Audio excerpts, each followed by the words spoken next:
Hello, I'm Nathaniel Smith, and today I'm doing a book review of Witch Catcher by Mary Downing Han. Right. So what do I think of this story? Well, it's very stereotypical. I'm not saying it's awful, but it's not really good either.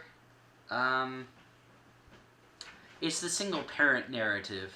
Yes, you know the one. Single parent falls for some person, and that person's bad for him, and only the kid knows that that's bad, and that the kid knows who the father should actually be with, because kids obviously know how romantical slash other stuff romantical like is supposed to work.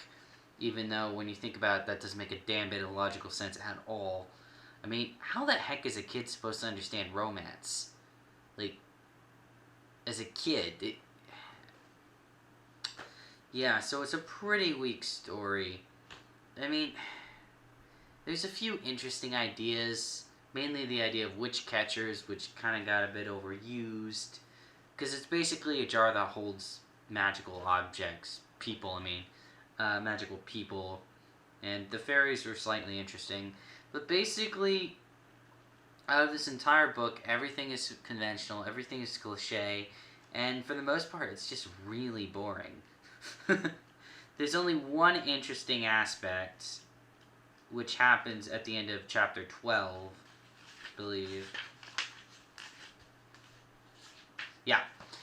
In the end of chapter 12, up till at least, I think, the very end of chapter 15, we do have an interesting segment in the middle of the novel where basically we get this cool sequence where they free the other fairies that are trapped. Because eventually we find these fairies are trapped in the jars and they have to be saved and yada yada yada. So we get this nice little, escape prison kind of plan thing with the jars that's really well done and handled, and there's a lot of cool fun transformations of people from animals and so forth, and that's the only really interesting segment.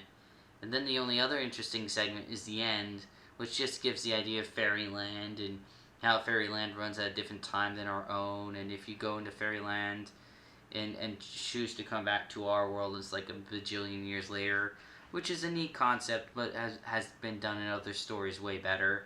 And although the fairies are interesting, for the good first half of the novel, they don't really play any purpose at all. Like I said, everything about the single parent love story thing, that the children knows best thing, romance, is basically what most of this first half of the novel is. And we only have that one interesting segment about escaping the jars that the fairies are trapped in, and then they repeat the exact same story all over again with the kids being captured and trapped.